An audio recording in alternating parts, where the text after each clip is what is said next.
Kita tahu bahwa di dalam Al-Quranul Karim ketika Allah Subhanahu wa ta'ala menceritakan tentang kisah Nabi Adam, kemudian Allah Subhanahu wa ta'ala berfirman, "Faqulna ya Adam inna hadza aduwwun laka wa li zawjika fala yukhrijannakuma minal jannati fatashqa inna laka alla taju'a fiha wa la ta'ra wa annaka la tadma'u fiha wa la tadha."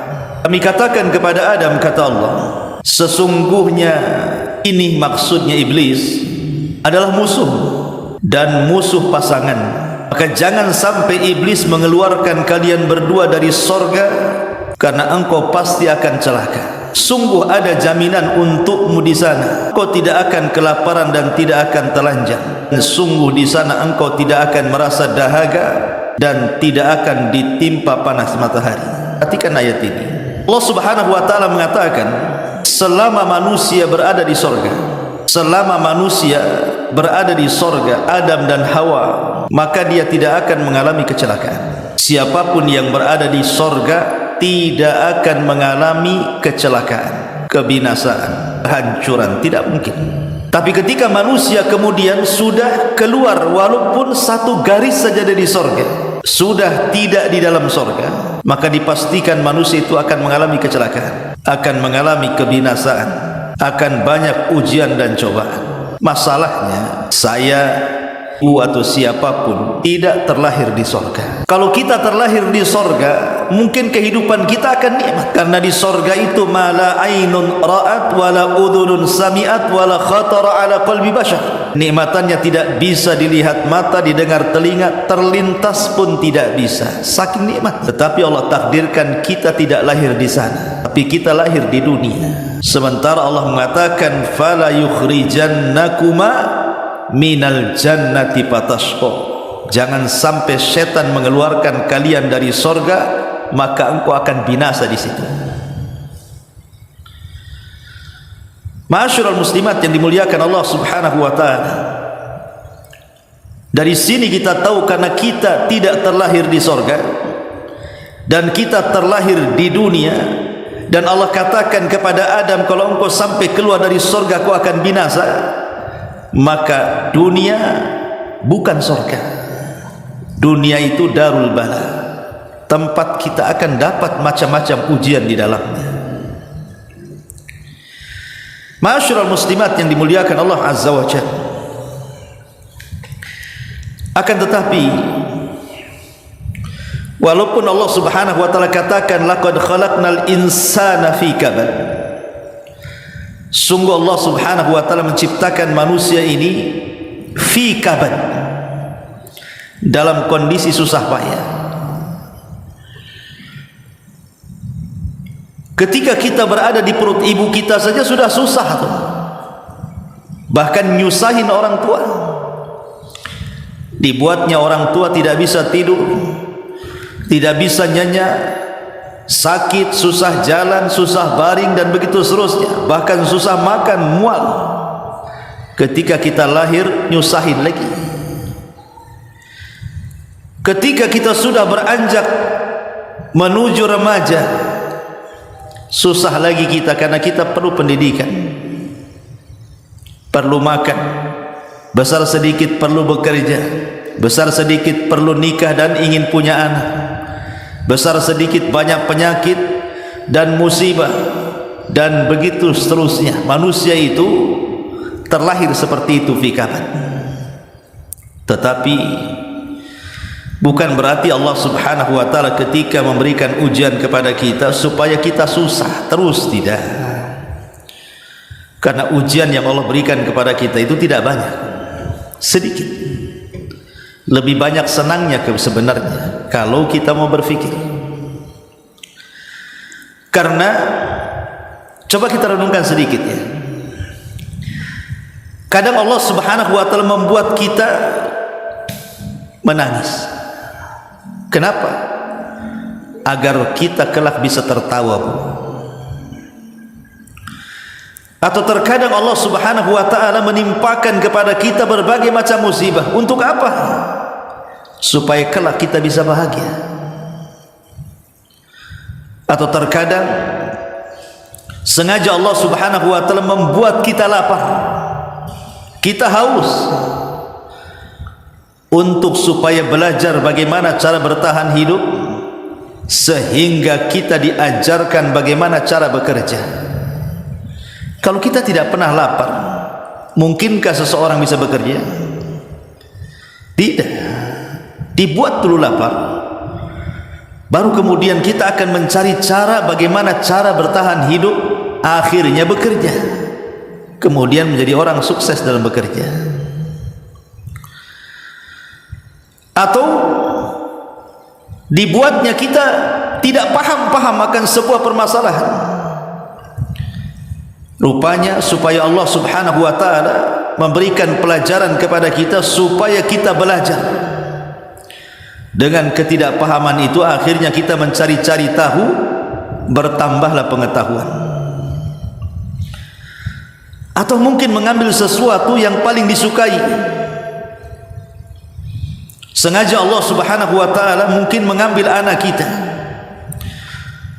ataupun memanggil pasangan kita, dan orang-orang yang kita cintai dipanggil oleh Allah Subhanahu wa taala. Supaya apa? Boleh jadi Allah Subhanahu wa taala menghendaki supaya kita lebih kembali kepada Allah Azza wa Jalla, bahwa semua datang dari Allah dan akan kembali kepada Allah Azza wa Jalla. Diingatkan akan kematian. Ma'asyiral muslimat yang dimuliakan Allah Subhanahu wa taala, maka jangan pernah menghadapi sebuah musibah itu dipandang musibah, tapi pandanglah musibah itu sebuah tarbiyah. Bahwa di sana ada hikmah yang kita tidak tahu. Allah Subhanahu wa taala mempersiapkan segalanya untuk hambanya. Ma'asyiral muslimat yang dimuliakan Allah Azza wa Jalla, di sini muallif rahimahullahu taala mencantumkan satu dalil dalam Al-Qur'anul Karim, dan inilah pembahasan kita. Di dalam surah Al-Baqarah, di dalam surah Al-Baqarah, tepatnya pada ayat ke-155 sampai 157, Allah Subhanahu wa taala berfirman, "Wala nabluwannakum bisyai'in minal khaufi wal ju'i wa naqsim minal amwali wal anfusi wath thamarat wa basyiris sabirin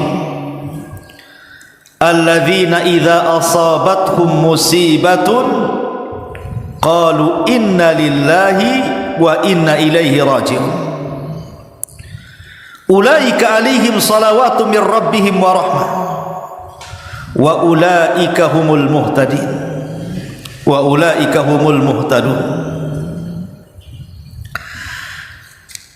Di sini Allah Subhanahu wa taala berfirman,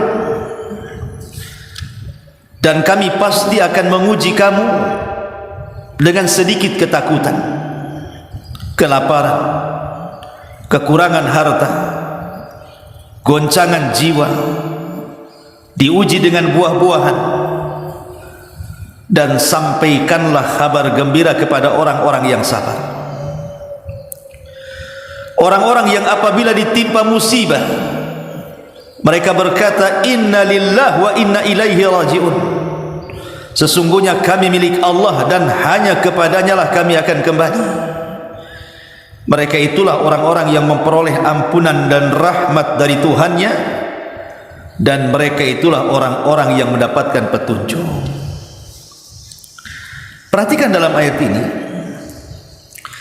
Allah Subhanahu wa taala mengatakan, "Wala nabluwannakum."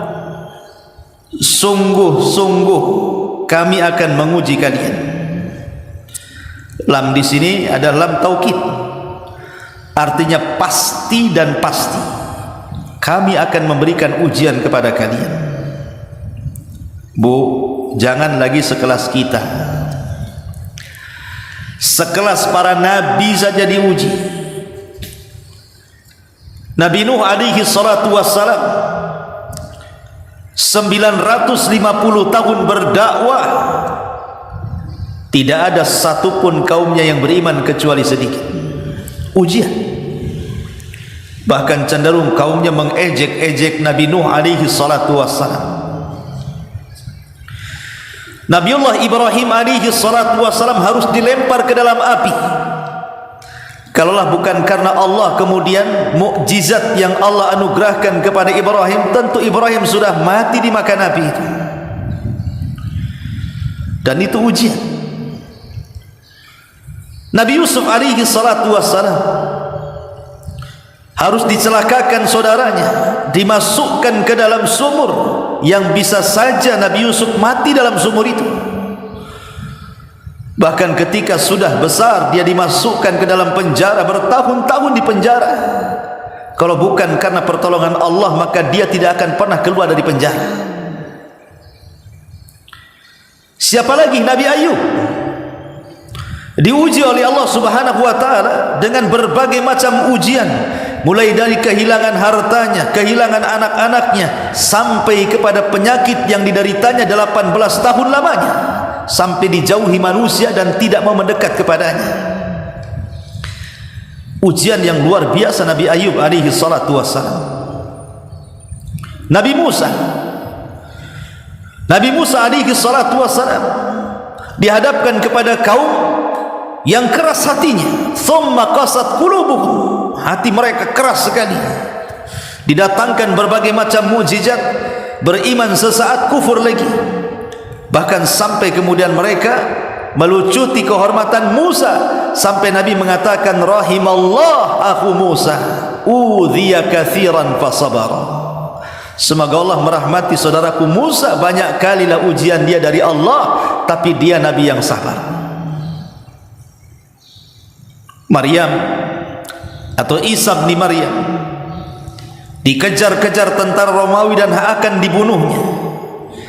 Kalau bukan karena Allah mengangkat Isa, tentu Isa jadi sasaran pembunuhan sebagaimana nabi-nabi sebelumnya, seperti Yahya yang dipenggal kepalanya dan Zakaria yang digergaji badannya, ataupun wanita suci Maryam yang tidak pernah keluar dari mihrabnya dituduh berzina. Itu orang-orang mulia, Bu. Para nabi dan rasul, mereka tidak lepas daripada ujian.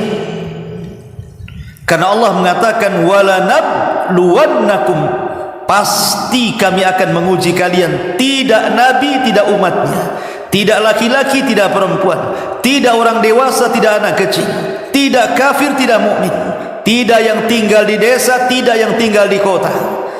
Semua pasti diuji Allah Subhanahu wa ta'ala. Manusia pasti diuji, siapapun Anda, hidup di negara apapun, berkebangsaan apapun, berapapun usianya. Allah katakan wala nabluwannakum, pasti kami akan uji kalian.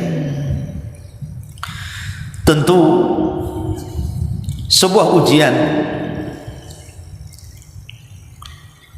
sebuah kepastian. Tidak ada manusia yang istirahat dari ujian. Terkadang ujian datang kemudian hilang, datang lagi, kemudian hilang, datang lagi. Begitulah sifat ujian. Nabi kita Muhammad sallallahu alaihi wasallam adalah manusia yang paling kenyang dengan ujian Allah Subhanahu wa taala. Sebutkan apa penderitaan kita hari ini. Sebutkan ibu menderita apa? Kehilangan anak, kefakiran dan kemiskinan, susah ekonomi, ditinggal orang yang dicintai. Sebutkan. Faktor kesehatan, faktor ekonomi, semua derita yang kita derita hari ini, semua pernah dilalui oleh baginda sallallahu alaihi wasallam. Tidak ada satu musibah yang kita alami kecuali pernah lewat bagi Nabi sallallahu alaihi wasallam. Lalu apa yang membuat kita sedih? Kalau Nabi kita Muhammad sallallahu alaihi wasallam saja, berbagai macam ujian yang melewati kita sudah melewati dirinya, dan dia memberikan contoh kesabaran kepada kita. Coba lihat, ketika dia dalam kandungan ibundanya, dia sudah terlahir yatim. orang tuanya meninggal. Kemudian setelah kemudian dia lahir, ibunda tercintanya Khadijah, Aminah bintu Wahb pun meninggal juga, hidup yatim piatu. Kemudian wanita yang selama ini dicintainya, Khadijah bintu Khuwailid, yang Aisyah radhiyallahu anha saat cemburu kepada Khadijah, Rasul menjelaskan keistimewaan Khadijah dan mengatakan dia wanita yang beriman saat manusia kufur, dia wanita yang pertama membenarkan saat manusia mendustakan, dia wanita yang menginfakkan hartanya di saat manusia bakhil, dan dari rahimnya lahirlah keturunanku, kata Rasul. Siapa lagi yang melebihi Khadijah di mata? Wanita yang paling dicintai Nabi SAW pun harus meninggalkan Nabi SAW sampai tahunnya disebut Amul Hazni, tahun kesedihan. Ketika kemudian Khadijah meninggal, rupanya Allah Subhanahu wa taala datangkan lagi musibah kepada Rasul. Diambilnya anak-anak putri beliau dan putra-putra beliau. Qasim meninggal di waktu bayi, Abdullah meninggal di waktu bayi, Ibrahim meninggal di waktu bayi. Kemudian Zainab meninggal, Rasul masih hidup. Ruqayyah meninggal, Rasul masih hidup. Ummu Kulthum meninggal, Rasul masih hidup, kecuali Fatimah. Dia meninggal 6 bulan setelah Nabi SAW meninggal. Tapi lihat bagaimana Nabi SAW diuji sedemikian rupa. Di hadapannya anak-anaknya satu persatu meninggal dunia. Jadi kalau seandainya ada orang yang sedih gara-gara ditinggal mati oleh orang yang dicintainya, Nabi kita loh, ayahnya meninggal, ibunya meninggal, istrinya meninggal, anak-anaknya meninggal, pamannya meninggal, kakeknya meninggal. Apa yang kita sedihkan? Nabi SAW pernah mengalami itu. Bahkan Nabi SAW kalau cerita masalah ekonomi, Rasul pernah kelaparan. 3 tahun pemboikotan Bani Hashim oleh Abu Jahal, sampai-sampai Rasul dan para sahabatnya harus memakan dedaunan-dedaunan dan rumputan karena tidak ada yang dimakan selama 3 tahun. Makan dedaunan 3 tahun. Mungkin bahasa kitanya makan lalapan. Ya, luar biasa tuh. Bahkan Aisyah radhiyallahu anha pernah mengatakan, pernah lewat kepada kami al-hilal tilwal hilal tilwal hilal, kata Aisyah, telah lewat bulan, lewat lagi bulan, lewat lagi bulan, dan tidak ada satupun asap yang mengepul di dapurku. 3 bulan berturut-turut Aisyah tidak masak karena tidak ada yang dimasak. Kalau ibu tidak masak karena COD, ya bu ya, kenapa tak masak? COD katanya, udah dipesan tuh di aplikasi, 5 menit lagi datang katanya. Kalau Aisyah radhiyallahu anha tidak masak, memang tidak ada yang bisa dimasak. Artinya Nabi SAW diuji dengan kelaparan. Satu hari Nabi keluar, tengah hari keluar berjumpa dengan Abu Bakar dan Umar. Kata Nabi SAW, wa ma akhrajakuma, apa yang membuat anda keluar wahai Abu Bakar, Umar? Kata Rasul. Kata Abu Bakar, ju' ya Rasul, lapar wahai Rasul. Kemudian keduanya bertanya, wa ma akhrajaka ya Rasulullah, lalu apa maksudnya kau keluar juga siang-siang ini? Kata Nabi SAW, alasan kalian keluar itu pula alasan diriku keluar, katanya. Sama-sama lapar. Kemudian disingkap baju Nabi, 2 batu dililitkan di perut Nabi. Jadi kalau Nabi SAW tidak pernah kenyang hidupnya, ketika di usia belasan tahun menjadi penggembala kambing, susah hidupnya. Lalu apa yang disedihkan oleh orang-orang susah? Nabi pun pernah susah, bertahun-tahun lagi susah. Tapi Rasul berikan kepada kita satu pelajaran, dunia harus dilewati. Inna ma'al usri yusra, di balik kesulitan itu kelak akan ada kemudahan, di balik keperitan itu pasti ada kebahagiaan. Apalagi ketika Nabi SAW berada di Mekah, orang-orang yang selama ini melindungi dakwahnya meninggal dunia. Abu Talib meninggal dunia di tahun yang sama Khadijah meninggal dunia, sehingga orang-orang Quraisy lebih berani kepada Nabi SAW, bahkan mengancam akan membunuh kalau dia meneruskan dakwahnya. Terpaksalah Nabi SAW berpindah tempat. Kemana? Cari areal baru, ke Taif. Berangkat dia ke Taif. Sampai di Taif, bukannya dapat perlindungan dari orang-orang Taif, bukannya orang-orang Taif menerima dakwahnya, yang ada mulai anak-anak, perempuan, laki-laki, muda, tua, semua mengusir Nabi. Para wanitanya mengatakan, ukhruj ya majnun, keluar wahai orang gila. Ukhruj ya sahir, keluar wahai tukang sihir. Ukhruj ya sair, keluar wahai perangkai sair. Keluarlah wahai pemecah belah. Dan anak-anak kecil meletakkan duri di jalan supaya Rasul tersakiti. Kemudian anak-anak mudanya melempari Rasul dengan batu seraya mencaci maki, dan Rasul harus lari selama 1 mil dari Taif sampai ke perbatasan kota Mekah. Pernah ada orang berdakwah seperti ini, dilempari batu, diludahi, dicaci, dimaki, dikejar. Kalau ada dai yang seperti ini hari ini, Bu, pasti resign jadi dai dia. Males juga jadi dai, berat juga risikonya katanya. Tapi Nabi SAW melalui itu. Bahkan di saat sulit seperti itu, Nabi SAW tidak pernah menyalahkan Allah. Rasul tidak mengatakan, ya Rabb, apakah ini balasan dirimu kepadaku? Kenapa orang-orang itu menghinaku ya Rabb? Kenapa engkau berlakukan seperti ini kepadaku ya Rabb? Kenapa begini, begitu, begini? Tidak, Nabi SAW sama sekali tidak mengeluh. Kalau kita kan suka mengeluh, Bu, ya Bu.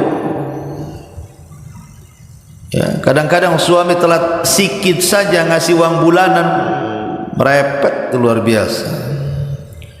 Kenapa ini, kenapa itu?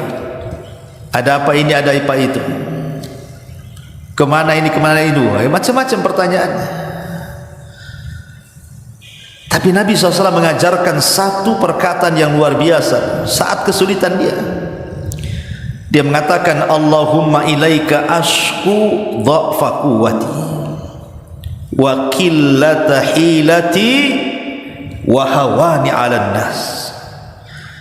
Ya arhamar rahimin, anta rabbul mustad'afina wa anta rabbi, ila man takiluni, ila ba'idin yatajahhamuni am ila aduwin malaktahu amri, illam yakun bika alayya ghadabun fala ubali, walakin afiyataka hiya awsa'u li, a'udhu binurik wajhika alladhi asrakat lahu dhulumat wa saluha alaihi amrud dunya wal akhirah min an tunzila bi ghadabaka aw yahila alayya saqatuka lakal utba hatta tarda wala hawla wala quwata illa bik. Lihat bagaimana Rasul menghibur dirinya saat dia disakiti orang-orang Taif. Kata Rasul, ya Allah, kepadamu kuadukan kelemahan kekuatan, kepadamu kuadukan kekuranganku akan siasatku, dan kuadukan kepadamu karena ketidakberdayaan diriku menghadapi manusia ya Allah. Wahai Zat yang maha pengasih di antara maha pengasih, Tuhan orang-orang yang lemah, Engkau Tuhanku, kepada siapa hendak Kau serahkan diriku? Kepada saudaraku yang bermuka masam kepadaku, atau kepada musuh yang Kau kuasakan urusanku kepadanya? Jika Engkau tidak marah kepadaku ya Rabb, maka aku tidak akan peduli apapun sikap orang kepadaku, hanya saja ampunanmu lebih luas bagiku. Aku berlindung dengan cahaya wajahmu yang menyinar semua kegelapan, sehingga dengannya menjadi baik urusan dunia dan akhirat dari kemarahanmu kepadaku, atau tidak terimamu atas diriku. Milikmulah keridhaan engkau, ridha tidak ada daya dan upaya kecuali milikmu ya Allah. Lihat bagaimana sikap Nabi, luar biasa ya. Diuji dengan sedemikian rupa, Rasul tetap tenang mengadukan urusannya kepada Allah Azza wa Jalla, dan itu tauhid. Itulah tauhid. Ma'asyiral muslimat yang dimuliakan Allah Subhanahu wa taala, belum lagi Nabi SAW dihina, dicaci, dimaki, bahkan dikejar-kejar, mau dibunuh lagi, bahkan diusir dari kota Mekah kelahirannya. Akhirnya terpaksa hijrah ke kota Madinah. Harus hijrah berhari-hari, perjalanan yang paling bahaya seumur hidupnya, akhtarul hijrah. Sebahaya bahaya hijrah para nabi, hijrahnya Nabi kita Muhammad sallallahu alaihi wasallam. Belum lagi difitnah kehormatannya, istrinya dituduh berzina, Ummul Mukminin Aisyah radhiyallahu anha dengan Safwan ibn Mu'attil.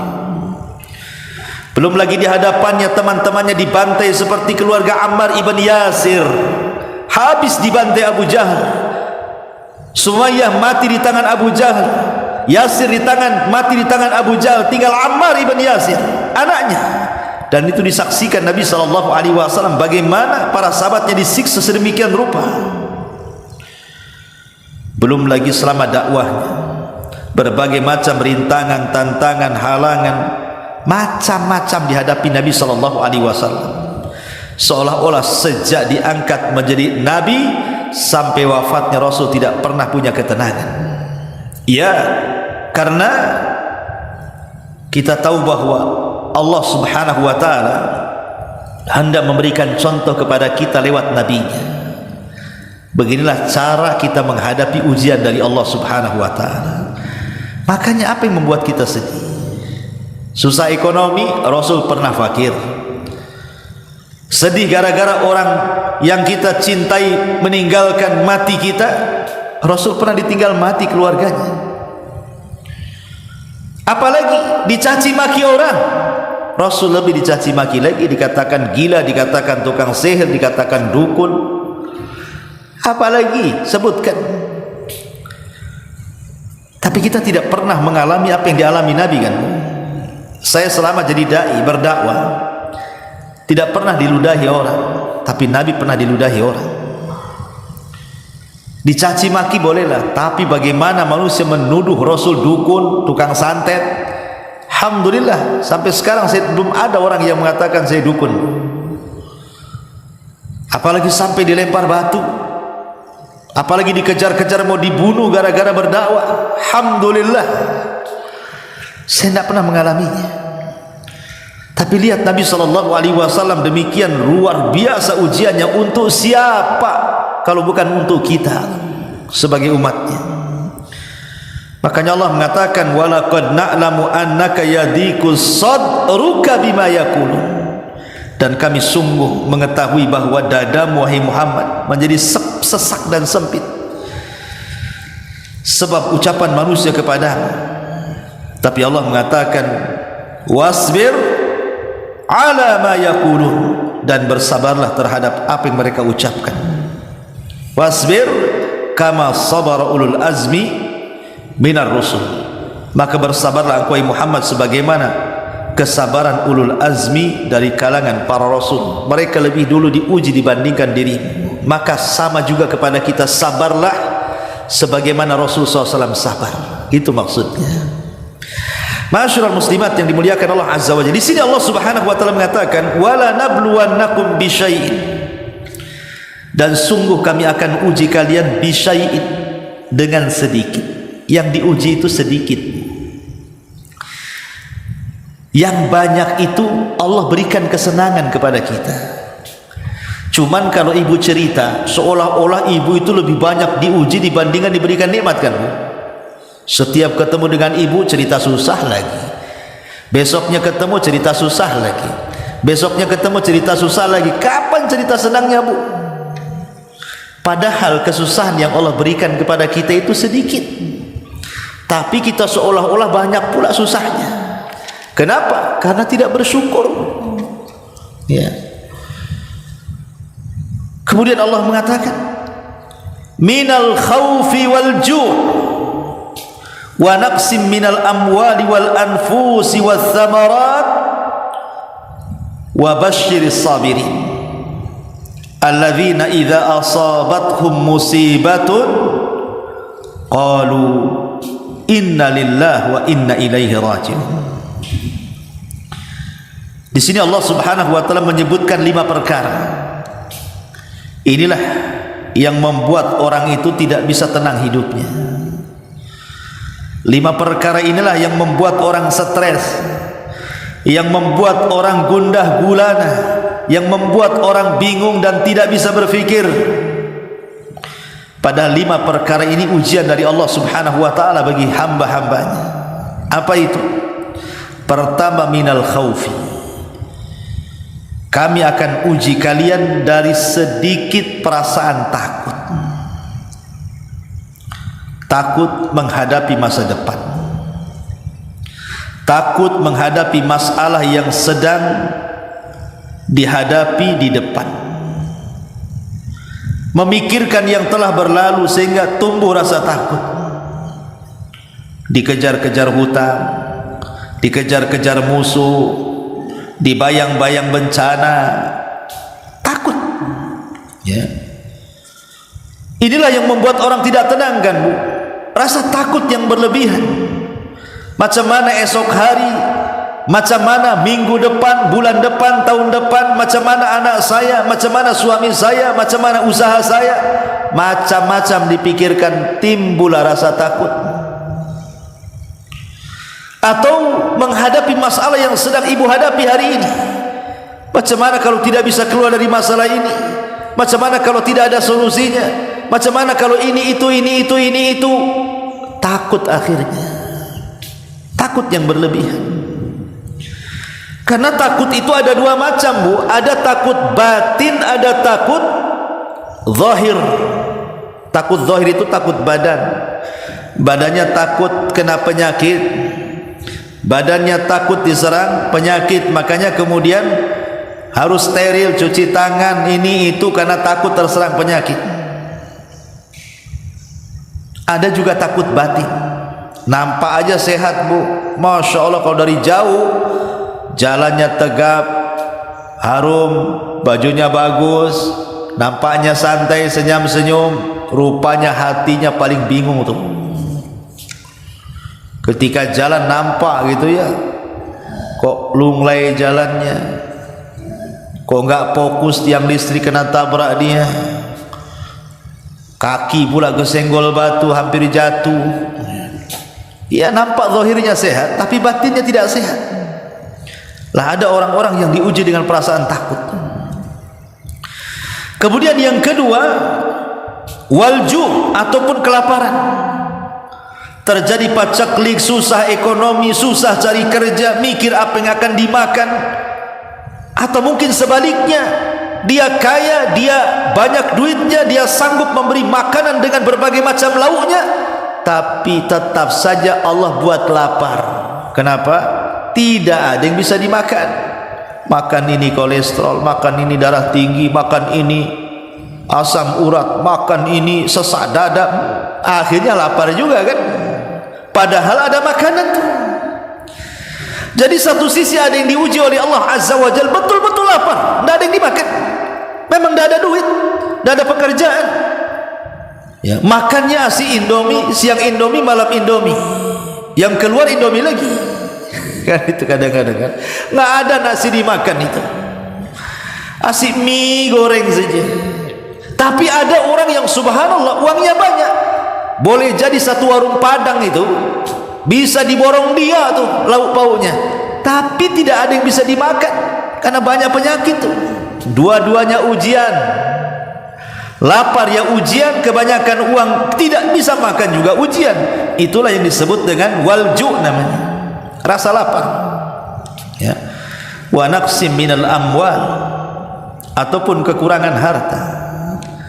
Entah kehilangan harta, mungkin rumahnya terbakar, entah kehilangan harta mungkin kecurian, entah kehilangan harta mungkin usahanya terjadi kebangkrutan, gulung tikar, entah karena mungkin banyak harta tapi tidak berkah.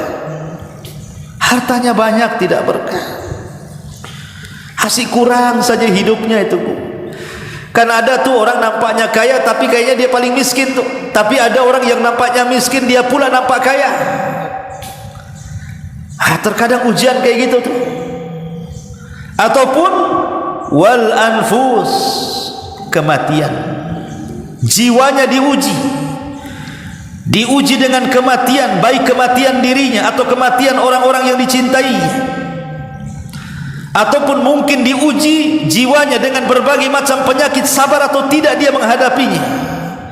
Mungkin diuji dengan kecelakaan, mungkin diuji dengan penyakit, mungkin diuji dengan wabah, mungkin diuji macam-macam yang mengancam jiwa. Diancam preman, ditakut-takuti dan macam-macam. Wal anfus was samarat, ataupun mungkin diuji dengan buah-buahan, gagal panen, pohonnya pada mati, banyak hama, pohonnya tumbuh tak berbuah, pokoknya nggak ada berkahnya sama sekali. Ya, punya hektaran kebun duren tapi tidak ada yang jadi. Punya hektaran pohon mangga tapi tak berpanen. Nah, itulah ujian dari buah-buahan. Lah 5 ujian ini, apakah berupa takut, apakah berupa kelaparan, apakah berupa kehilangan harta, kematian, gagal panen dan yang semacamnya, ini bagian kecil yang Allah Subhanahu wa taala ujikan kepada kita. Karena ujian itu adalah tidak mesti yang jelek. Terkadang ujian juga yang baik. Makanya Allah mengatakan wa nablukum bisyarri wal khairi fitnah. Dan kami uji dengan yang baik dan yang buruk, dan dua-duanya bisa menjadi fitnah manusia. Pertanyaan pun muncul, kenapa kita harus diuji ya Bu ya? Kita ini sudah masuk Islam. Kalau nggak percaya tengoklah KTP saya, Islam. Bukan Islam KTP, KTP-nya Islam. Sholat ya datang juga ke kajian Abu Humairah. Waktunya Senin Kamis ya puasa lah Ustaz saya ini. Waktunya baca Quran ya baca Quran. Waktunya zikir ya zikir.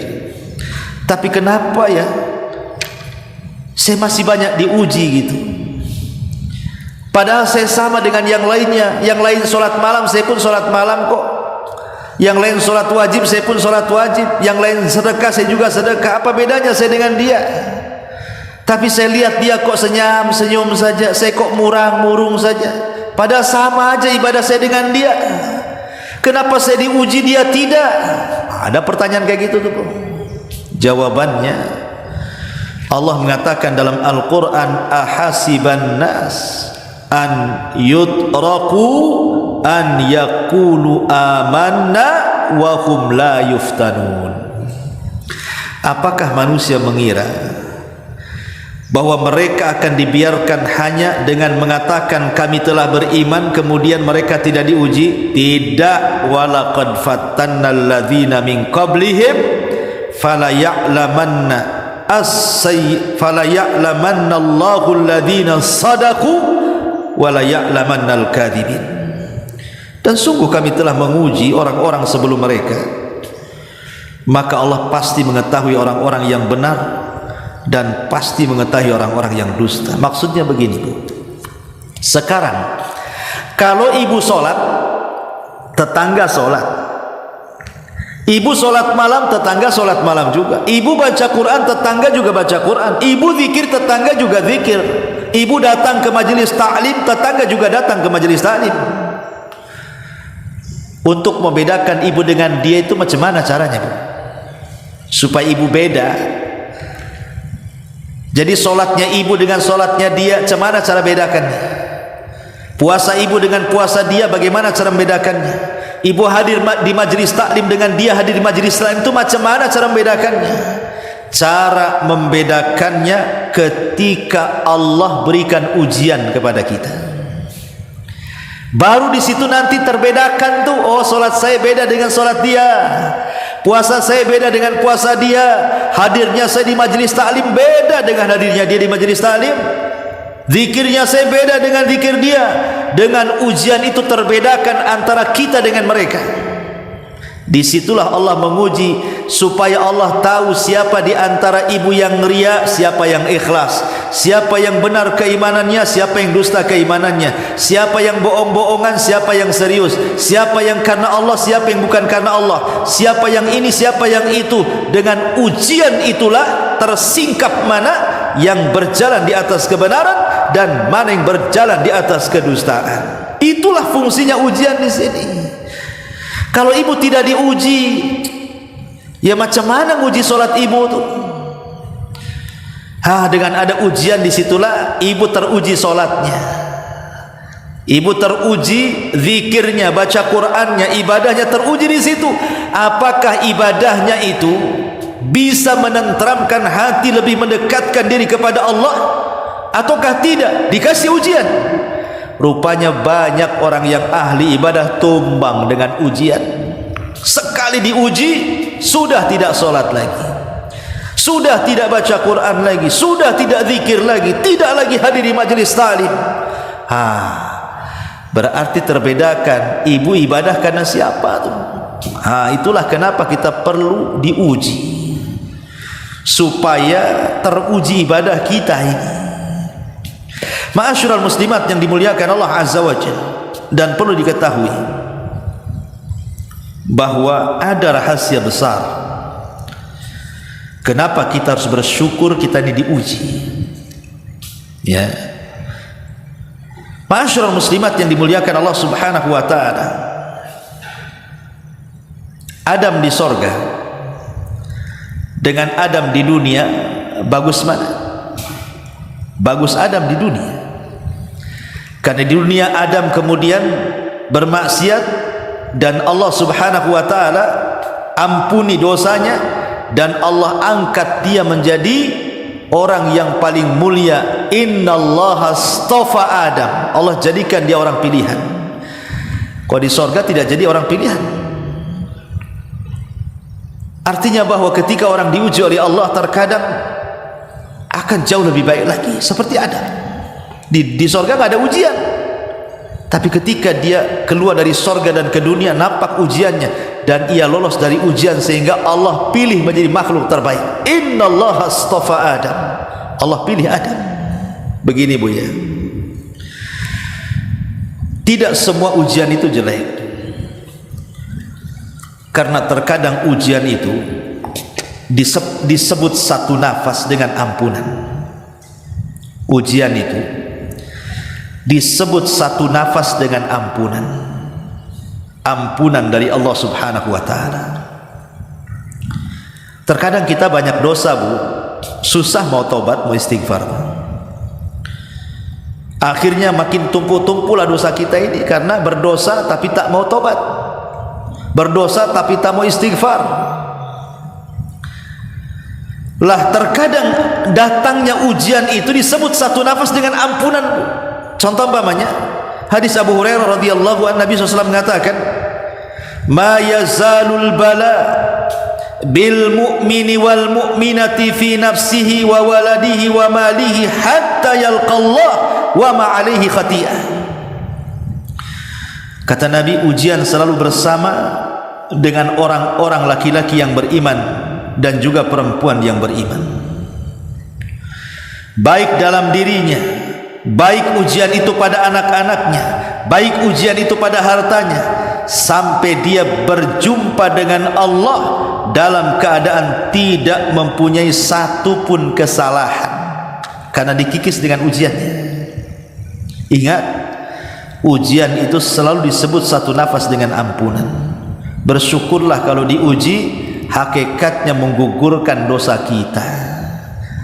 Ketika orang itu banyak diuji, lepas satu datang ujian lain, lepas ujian lain datang lagi yang lainnya, datang lain, sampai betul-betul tidak ada satu dosa yang tersisa dalam badan kita dan kita menghadap Allah sudah tidak punya kesalahan. Kan enak tuh ya, tanpa bertobat, cukup ikhlas dengan ujian, sudah tidak punya dosa. Yang kedua, bahwa di balik ujian itu ada kebaikan.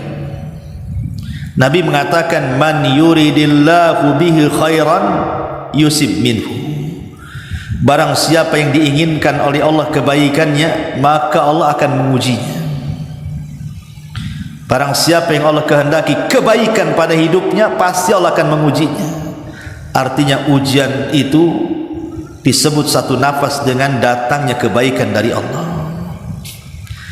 Kemudian yang ketiga, bahwa ujian itu tanda cinta Allah kepada kita. Sebagaimana ibu punya anak, ibu sekolahkan, padahal tahu sekolah itu kan pagi bangun, nanti belajar, malam lagi, kadang-kadang lelah nengok anak kita belajar itu kan. Tetapi kan orang tua bukan berarti kemudian hendak menghina anaknya kan, tapi justru demi kebaikan anaknya kan, dipisahkan jauh-jauh, disekolahkan di mana, dipesantrenkan di mana gitu kan. Enggak mungkinlah orang tua memberikan ujian seperti itu supaya anaknya celaka, tidak kan, untuk masa depan dia. Sama juga dengan Allah kepada kita. Jadi Allah Subhanahu wa taala itu kalau cinta dengan kita, pasti Allah akan berikan ujian itu. Makanya Rasulullah mengatakan, inna idhamil jaza ma idhamil bala, wa inna allaha idha habba qauman ibtalahum faman radiya falahu ridha wa man sakhita falahu sukhtu. Sesungguhnya besarnya pahala sesuai dengan besarnya ujian. Jika Allah mencintai sebuah kaum, maka dia akan mengujinya. Kalau dia ridha, Allah ridha. Kalau dia murka, Allah juga murka. Lihat bagaimana di balik ujian itu menunjukkan tanda cintanya Allah kepada kita. Dan yang terakhir ini yang paling penting, terkadang ujian itu diberikan di dunia itu dalam rangka Allah menyegerakan siksaan bagi kita di dunia, supaya ketika di akhirat kita sudah tidak disiksa lagi. Makanya Nabi mengatakan, idza aradallahu bi abdihi al-khaira ajjala lahu al-uqubah fid dunya wal akhirah. Ajjalallahu al-uqubata fid dunya wa idza aradallahu bi abdihi syarra amsaka anhu bi dzambihi hatta yuwafiya yaumal qiyamah. Kalau seandainya Allah menginginkan untuk hambanya kebaikan, niscaya dia akan menyegerakan hukumannya bagi hamba tersebut di dunia.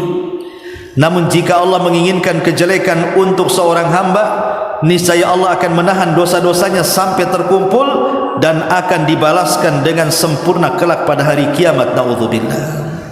Jadi kalau diuji, boleh jadi Allah segerakan hukuman bagi dia supaya di akhirat sudah tidak ada hukuman lagi.